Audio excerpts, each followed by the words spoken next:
আসসালামু আলাইকুম। আগে এই ভিডিওটি দেখুন।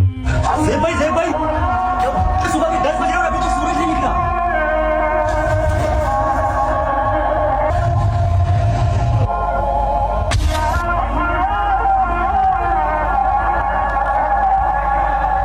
ভিডিওতে বলা কথাগুলি এবং ভিডিওতে দেখানো চিত্রগুলি হয়তো আপনার কাছে খুবই সামান্য মনে হতে পারে, তবে যদি এটা আপনি বুঝতে পারেন তাহলে এটা অবশ্যই আপনার বিবেককে নাড়িয়ে দিবে। ভিডিওতে দেখানো হচ্ছে এক ব্যক্তি আর এক ব্যক্তিকে ঘুম থেকে ডেকে তুলছে। সে তাকে বলছে, বাইরে এসে দেখো, আজকে সূর্য পূর্ব দিক থেকে নয়, পশ্চিম দিক থেকে উঠেছে। ওই লোকটি তাড়াহুড়ো করে সূর্য দেখতে গেলেন। যা আসলেই কি সত্য? সূর্য কি আসলেই পশ্চিম দিক থেকে উদয় হয়েছে? সূর্যের তো পশ্চিম দিক থেকে উদয় হওয়ার কথা না। সূর্য তো প্রতিদিনের মতো পূর্ব দিকে উদিত হবে, কেন আজ পশ্চিম দিকে উদিত হলো? তাদের মাথার মধ্যে একটা চিন্তা আসলো যে কেন এরকমটা হলো।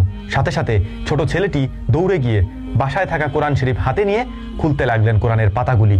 কোরআনের পাতাগুলি খোলার সাথে সাথে যে দৃশ্য দেখা গেল সেটি হচ্ছে কোরআনের পাতার মধ্যে, কোরআন শরীফের মধ্যে, কোরআন মাজিদের মধ্যে কোনো ধরনের অক্ষর ছিল না।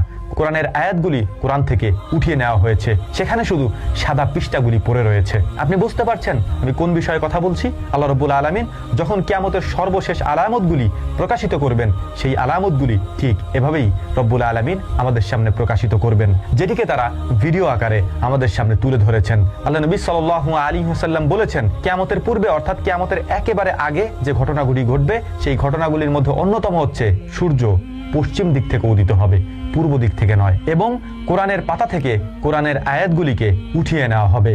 এবং এই দৃশ্য যখন ঘটবে তখন তওবার দরজা বন্ধ হয়ে যাবে। কোনো মানুষ আর তখন তওবা করতে পারবে না, আল্লাহ তাআলার কাছে ক্ষমা চাইতে পারবে না। সে তার অতীত জীবনে যা করেছে তার ওই সীমাবদ্ধতা ওই পর্যন্তই। সে আগে আর কোনো নেকিও করতে পারবে না, কোনো গুনাহও করতে পারবে না, তিনি আল্লাহ তাআলার কাছে আর ক্ষমাও চাইতে পারবেন না।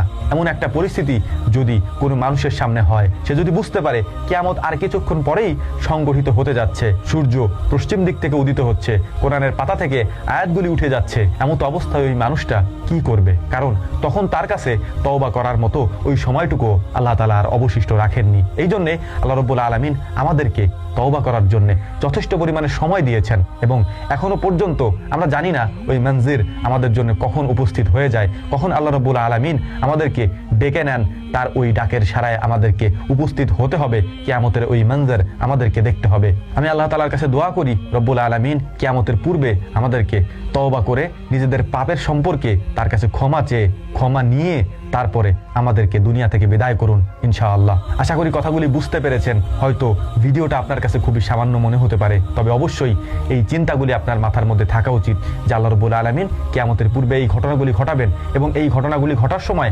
আমাদেরকে অবশ্যই আমাদের অতীতের পাপ সম্পর্কে জানা থাকা দরকার। অতীতের পাপ সম্পর্কে যতটুকু পাপ আপনি করেছেন অতটুকু পাপ সম্পর্কে আল্লাহ রাব্বুল আলামিনের কাছে প্রতিদিনে অন্তত একবার হলেও তওবা করে ক্ষমা চেয়ে নিন। কারণ আপনার জীবন কখন চলে যায় এর কোনো গ্যারান্টি পৃথিবীর কোনো মানুষ আপনাকে দিতে পারবে না। আপনি এখন সুস্থ আছেন, হয়তো আধা ঘন্টা পরে আপনি মারাও যেতে পারেন। এই জন্যই তওবাকে সার্বক্ষণিকভাবে আপনার সাথে রাখুন এবং এই তওবা সবসময় করতে থাকুন ইনশাআল্লাহ। আল্লাহ রাব্বুল আলামিন আমাদেরকে এই বিষয়গুলি বোঝার তৌফিক দান করুন। ওয়া মা তাওফীকি ইল্লা বিল্লাহ। নাসরুম মিনাল্লাহি ফাতহুন কারীব ওয়া আখিরু দাওয়ানা আনিল হামদুলিল্লাহি রাব্বিল আলামিন।